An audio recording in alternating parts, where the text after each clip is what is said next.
أعوذ بالله السميع العليم من الشيطان الرجيم. بسم الله الرحمن الرحيم. الحمد لله رب العالمين. الحمد لله الذي قال في كتابه قل هو الله أحد الله الصمد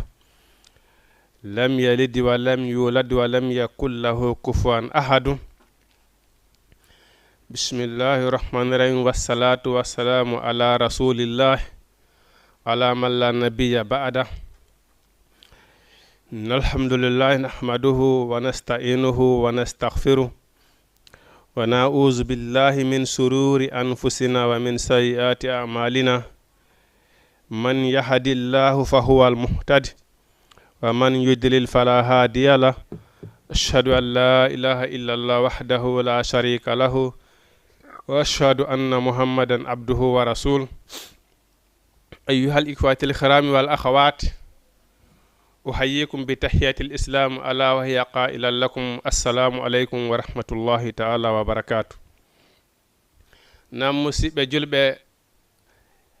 ناربة دو تلفزيون ميدون جما تيفي هراي هدون سلمنا نحو كالك وادون وان دندر ودو أدونا hiɗen torana jootugol balɗe e firtugol arsike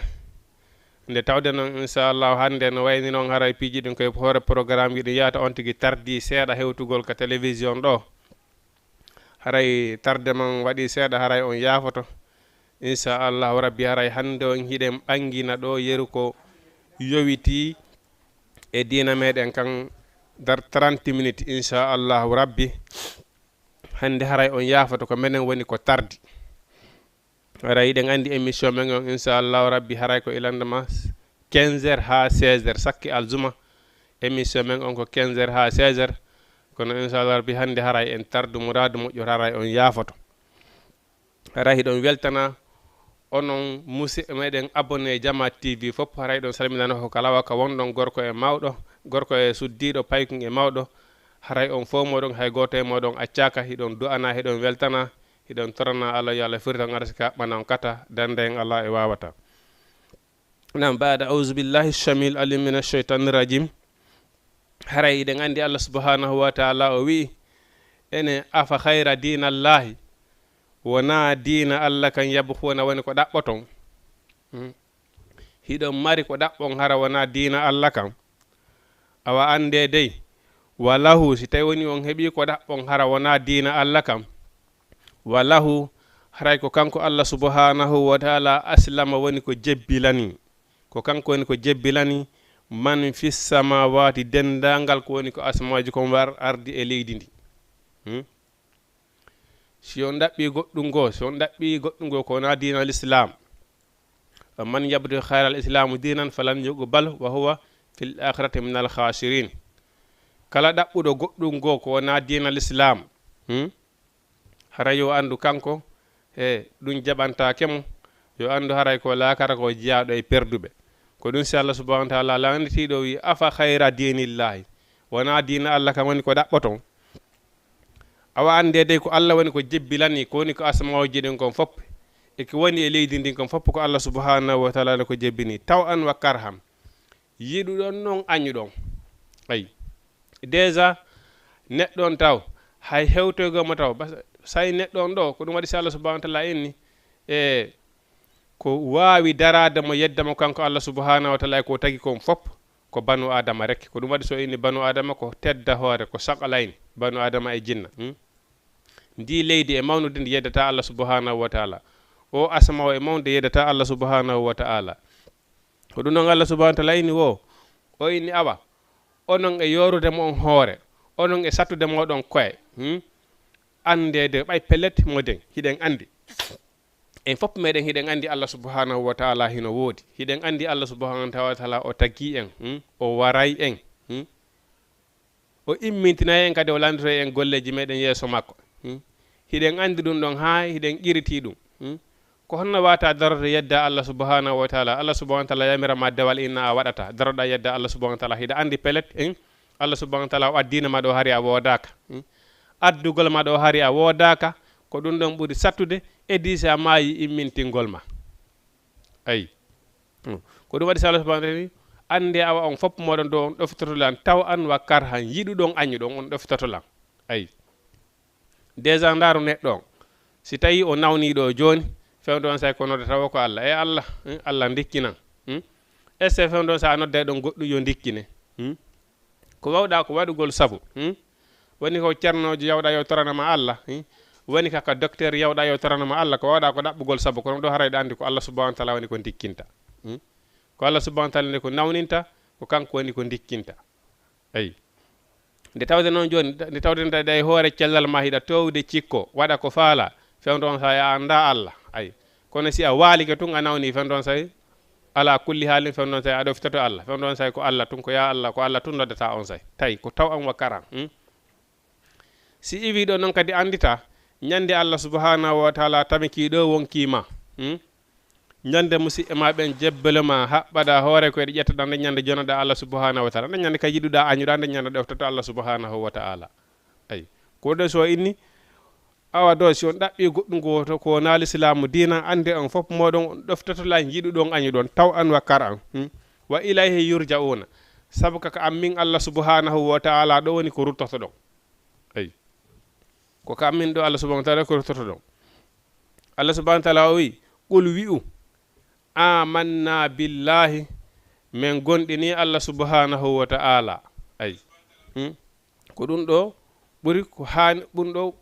hanuɗon waɗude ayi qul wi'u amanna billahi min gonɗini Allah ayi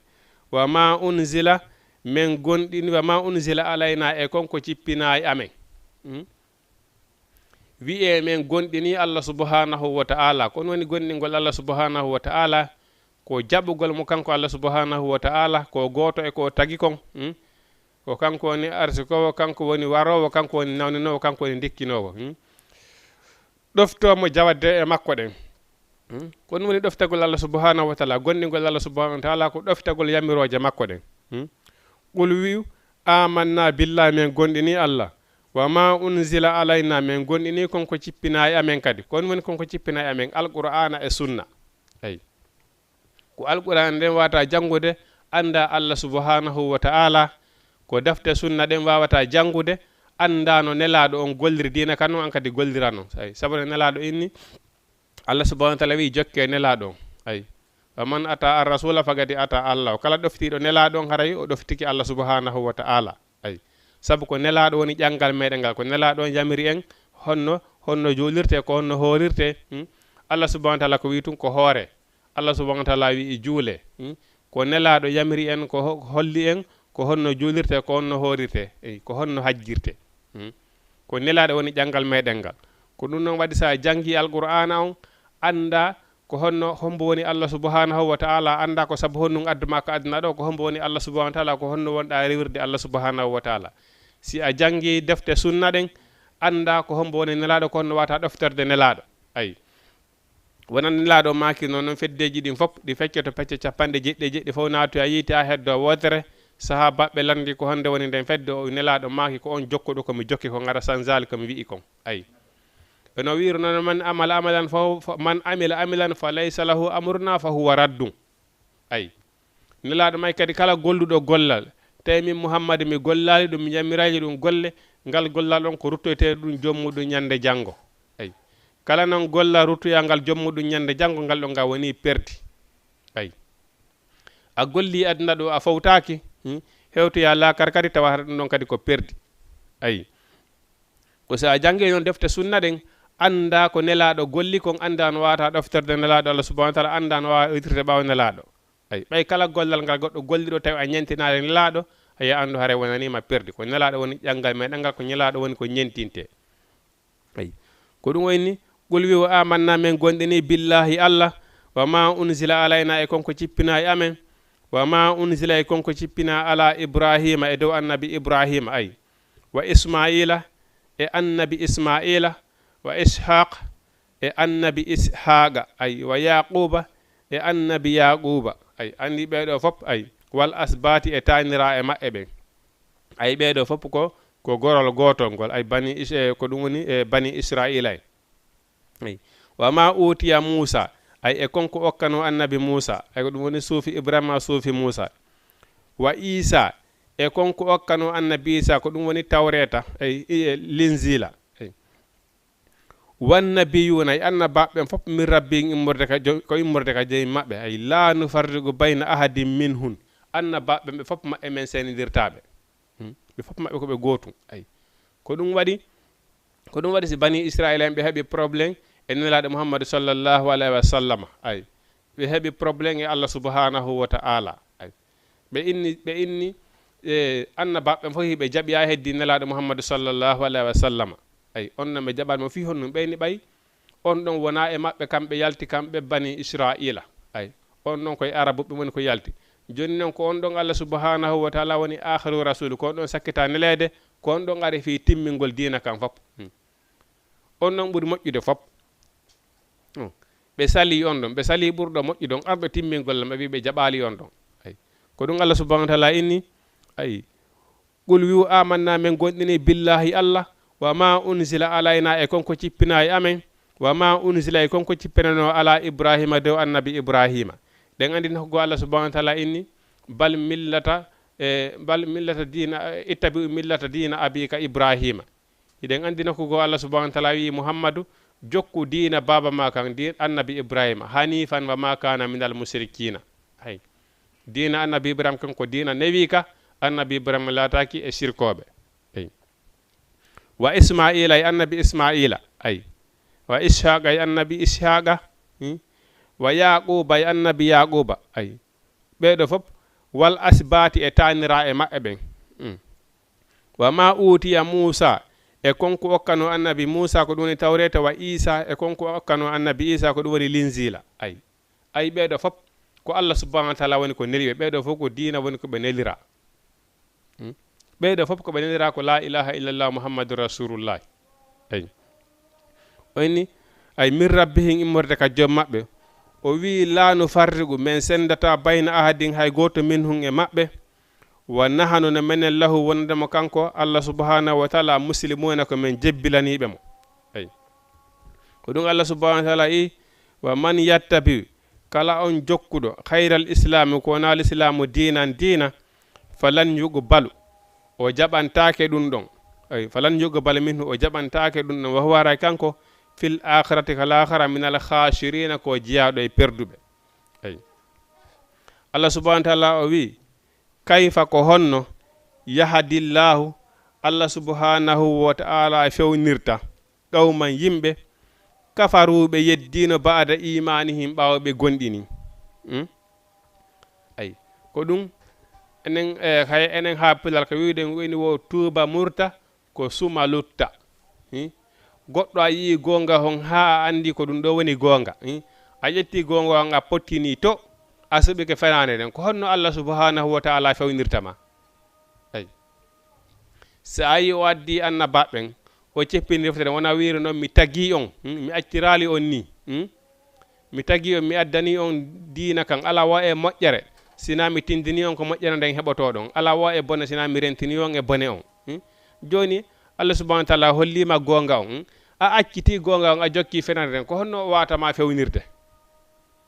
ko honno watama fewnirde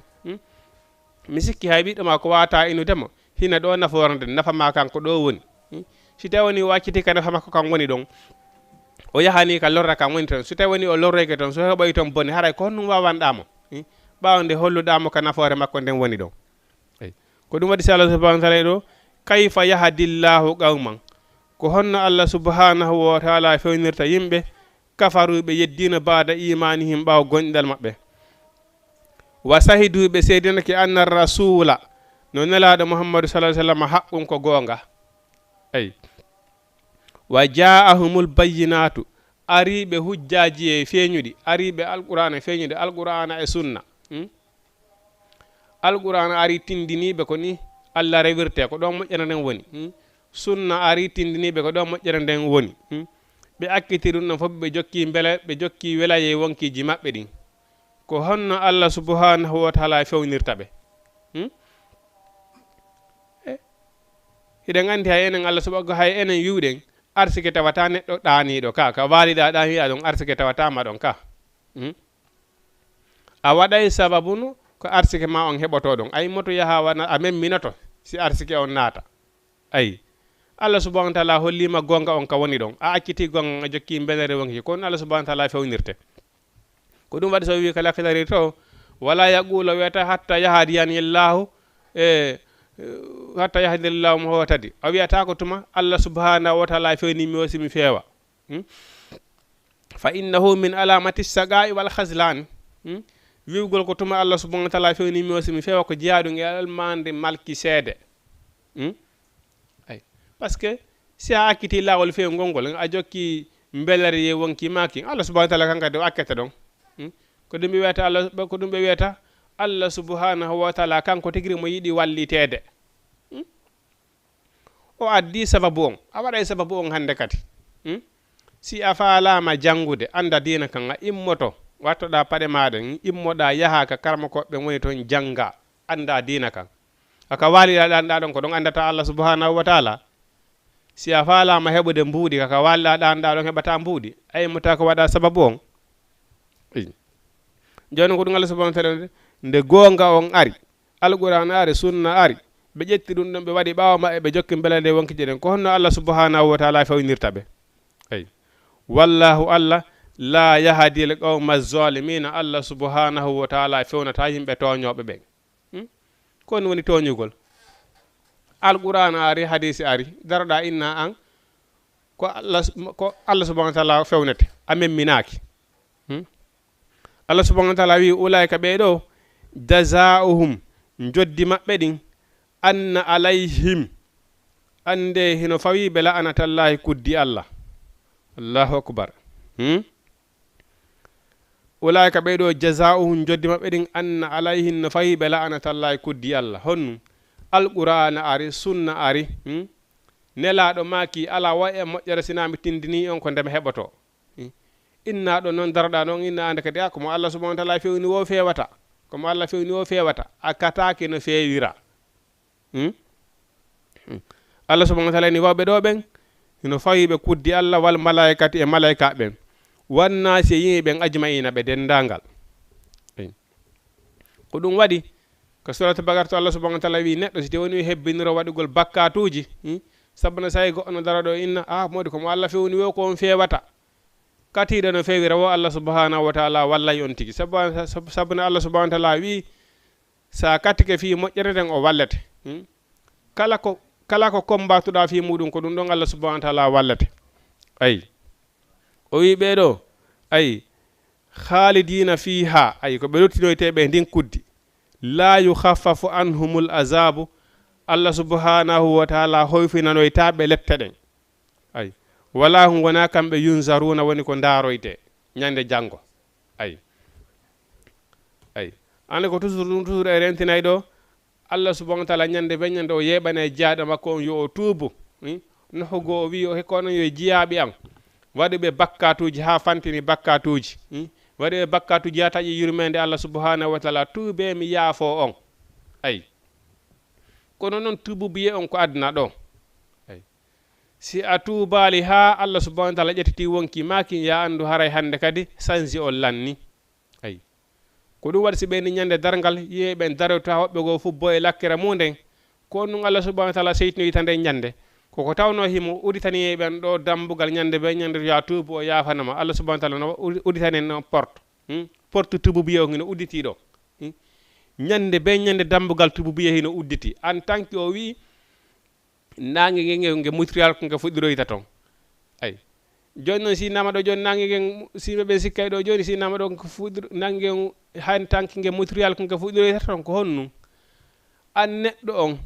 ñande waleɗa mayiɗa o yanu ne ñande haray an nangue ma nge mutri ka nge fuɗɗiroyta toon ay ko ɗum woni alquran ne metti famude an on ñande mayiɗa o ñande mayiɗa ande ñande nangue ma nge ka fuɗɗiroyta toon nde ñande jandu hara nge mutiroyi toon ay parce que an hande kadi dambugal mangal fermama hande kadi ay lutti hande kadi siɗa golluno ay ko ɗum waɗi si tawi woni neɗɗo on ko ɗum la yuhilu lahu an yuakhira tawbata neɗɗo on dagantako mo nennugol tububuye dagota ko nennugol tububuye ko waɗi an dande nde arata ay ko bahtatan Allah subhanahu wa ta'ala mayde nden ko juhore ko bettayde a an dande nde arata ay ko ɗum waɗi si dagota ko nennugol tububuye ko ɗum waɗi so inni ɓeɗo khalidina fiha ko ɓe luttunete ɓe kuddi ndin la yukhaffafu anhum azabu ay ɓe hoyfinoytake lette ɗen wala hum wona kamɓe yunzaruna woni ko ndaroyte o wi illa allazina si wona ɓen taabu tuubuɓe min ba'di zalika ay ɓaawo nde ɓe bonni ɓaawo nde bonnuɗa ha gaynuɗa tuuba ruttoɗa wa aslahu ɓe moƴƴini fa inna allaha no allah khafurun ko hafaronowo bakkatu rahimun yurmeteɗo ay ɓaawo nde anduɗa hin daragol ɗo inna ko tuma min ko soma allah fewni lam wasimi feewa ay ɗum ko jaaɗum e almandi majjere bon ɓaawo noon nde anduɗa pelete ɗum ɗo ko hunde ko majjine ɗum ko waɗay ɗum allah subhanahu wa taala ini ɓen ɗon hino fawi ɓe kuddi allah no fawi ɓe kuddi malaika ɓen fop ɓaawo nde anduɗa ɗum ɗon tuubuɗa ruttiɗa ko ɗum tuubugo rutto ruttagol ka alqur'ana e ka sunna ƴetta alqur'ana on janga anda ko allah subhanahu wa taala jamirma kon waɗa ɗum anda ƴetta defte sunna ɗen janga anda ko nelaɗo wi'i kon waɗa ɗum ko ɗum woni illallah jewno sowona ɓen taabu tuubuɓe min ba'di zalika ɓaawo nde ɓe anduno daragol inna sina tuma allah fewnimi simi fewnimi o mi fewata ɓaawo nde ɓe andi ɗum ɗon moƴƴa ay wa aslahu ɓe moƴƴini fa inna allaha no allah khafurun ko hafaranowo rahimun yurmeteɗo o wi inna allazina anduno ɓen dey kafaru yedduɓe ba'da imanihim ɓaawo ɓe gonɗini ay summa jdadu on say ɓe ɓeydori kadi kufran keferan yagal lan tugo bala tawbatahum tububuyeji maɓɓe ɗin jaɓetake ay joni noon ndaara enen hannde enen julɓe pelete enen fof ko en julɓe est ce que golleji men ɗen hiɗen gollude ko julɗo hani gollude kon ɓay enen ɗo fof sen darama ɗo sen landama en wiye ashhadu an la ilaha illallah sen landama kon boni nelaɗo meɗen en wiye ko muhammadou sallllahu alayhi wa sallam est ce que golleji men ɗenen e golleji ko diine kam wi kon julɗoyagal ngal hino yaadi ko ɗum waɗi saala wi to bi'sal fusuqu ba'dal imani yeddugol yaltugol e ɗeftare allah subhanahu wa taala ɗum boni bonani jommum pirahi nde tawde a woni gonɗinɗo allah subhanahu wa taala ay ko ɗum waɗi si nelaɗo maki ɓiɗɗo kala heɓete hoore diina laaɓuka ko nene makko walla bam makko watta mo alyahuda walla annasara si a heeɓi ɓiɗɗo addimo aduna ɗo a hollimo goɗɗum go ko o jokka tawi wona diina l'islam ma kanko déjà o holloya hoore makko ay ɓay ko adnani ɓiɗɗo ma on kaw heeɓi duuɓi jeɗɗi duuɓi jetati si a hollalimo ko o jokka o kanko o holla joni hoore makko ko jokka par ce que ko adnani sa hollalimo ko jokka aduna on hollaymo joni kanko ko jokka ay joni noon annene makko e ba makko welsidiri ɗo on ha seytane hollimo ko o jokka ko an waɗimo alyahuda waɗimo annasara sina ɗum kaw jibbinano ɗon tun o fini o tawi ko l'islam wona e gollede ko islam woni e marsude ka galle nene makko e ba makko faami nde mo ɓoroyoy ɗum ɗon wonde mo ɓoroyoy ɗum ɗon haray yangi ay ko ɗum allah subhanahu wa taala wi ɗo peut-être enen ɗo fof ko en julɓe lanetake ko en julɓe probléme on ko honto est ce que hiɗen gollude golleji men ɗen ko golle ko julɗo hani gollude kon ko ɗum wonɗen e waɗude probléme on ko ɗon ay ko ɗum daare ɗo allah subhanahu wa taala wi innal lazina andena ɓen kafaru yedduɓe ba'da imanihim ɓawɓe gonɗini ay summa jdadu on sawi ɓeydori kufran kefaran yagal lantugu bala tawbatahum ɓen ɓe jaɓantaki tububuye ay wa ulaika ɓen humu daluna ko kamɓe woni majjoɓe o wi innal lazina no ɓen kafaru yedduɓe wa matuɓe maayi wahuntay kamɓe kuffarum koɓe heferaɓe falan yugu bala allah subhanahu wa taala jaɓanta min ahadi goto kala e maɓɓe mil'ul ardi zahaban siiɗo hara waɗay leydi ndin ɗo fopp kanŋe ay ndareɗo allah subhanahu wa taala ko ɗum wi o wi innal lazina no ɓen kafaru yedduɓe joni sen wi ɗo yedduɓe en sike ko ɓe heeferaɓe to ɓe jaɓali ɓe wi ɓe jaɓali rekoni janelaɗo Muhammadu sallallahu alaihi wasallam ko kala saliɗo sariya Allah subhanahu wa ta'ala on sali sariya nelaɗo Muhammadu sallallahu alaihi wasallam on awoni yedduɗo awoni yedduɗo ay ko ɗum so wi ɗo innal lazina no ɓen kafaru yeddiɓe wa matu tay kam tamɓe wahum kay tamɓe kuffarum koɓe heeferaɓe ay koɓe saliɓe dina l'islam kan Allah subhanahu wa ta'ala ni falan yuqbala jaɓantake min ahadihin goto kala e maɓɓe mil'ul ardi zahabam siɗo hara waɗa e leydi ndin no foppo kanŋe leydi ndin ilanama kanŋe fuɗoyta ha gamutete waɗa fof kanŋe wala yuftada bihi sottora ɗum Allah subhanahu wa ta'ala wi o jaɓa on tigi jaɓanoytake ɗum ñande janggo ay ko ɗum waɗi affaire lakara hino hawni si hewtoyama ton a ala ko wawata sottorde ha daɗa lette Allah subhanahu wa ta'ala ɗen Allah subhanahu wa ta'ala ni kala maayo tawi ko yedduɗo o reconise o jaɓali sariya Allah subhanahu wa ta'ala o jaɓali sariya nelaɗo Muhammad sallallahu alaihi wasallam si a maayi siɗa hara leydi ndi fo a hebbina e kanŋe inna awa Allah mi jonnima ɗum ɗo yafanolan Allah subhanahu wa ta'ala wi a yafantake ay wa ulaika ɓeɗo lahum hino wodani ɓe azabu lette alimu musuɗe ay wa ma lahum ɓe wonali minan nashirina ko jiyeteɓe e walloyteɓe ay Allah subhanahu wa ta'ala o wi lan tanalul birra ay o wonta yimɓe ɗigguɓe on wonta yimɓe ɗoftiɓe Allah subhanahu wa ta'ala hatta tunfigu ha dépense on ha itton sadaka mimma tuhibbuna hunde ko yiɗuɗon kon ay mana doloke si a okkaymo koto taw si tawi woni hara ko wonɗa okkirde o doloke maɗo ko ɓay joni haaju ma lanni e makko fes oɗo hande kadi a considéramo hande kadi a wattike oɗo hande kadi haaju ma ala e makko hande kadi ko ɗum ɗa moye okkirde ay amara baraji muɗum o ñamete ko wonɗa okkitirde mo ɗo a haton jina e makko hande kadi a wondi e makko ka suudi ma ɗo a heeɓi ko wori ɗum ɗon hande kadi saabu ɗum wonda moye okkitirde baraji amara baraji e muɗum sadaka ko honɗum neyano wi'iri noon tububuye kaka wonɗa kecco ɗon ka jama on fo yiɗuma ɗon Allah subhanahu wa ta'ala kadi ko ɗon yiɗuma ko noon wayi sadaka kadi sa itta yo taw an tigiri hiɗa anni an tigiri sa okkama ɗum ɗo hara hiɗa weltori hiɗa ha ton jini e muɗum ƴetta ɗum ɗon waɗa sadaka ay ko mimma to hibbuna hunde nde ɓurɗon yiɗude itay koko wonɗa ittude sadaka ɗo ko ɓaya considéra hande kadi ko wonɗa wa ittirde sadaka bon aɗa ya mara baraji muɗum ko ɗum waɗi so inni lan tanalul birra o wonta yimɓe ɗigguɓe ay hatta tunfigu ha dépense mimma tuhibbuna hunde ko ɓurɗon yiɗude wa ma tunfigu kala non ko dépense ɗon min shay'in immorde moƴƴere fa inna allaha no Allah bihi e ɗum dey alimun haray himo andi ay ko ɗum waɗi so inni ay kullu ta'ami kala ñaameteji ɗin kana laatineke hillan no dagginana li bani israila wonande bani israila illa ma harrama israila sina konko bani israila en harminanno ala nafsihi e hoore maɓɓe ay min qablu ko adi an tunazzila tawrata on cippinede maɓɓe Allah subhanahu wa ta'ala wi qul yu faatu adde bit tawreta on fatulu ha jangommo in kuntum si on laatike sadiqina ko on gongimɓe andi ko ɗum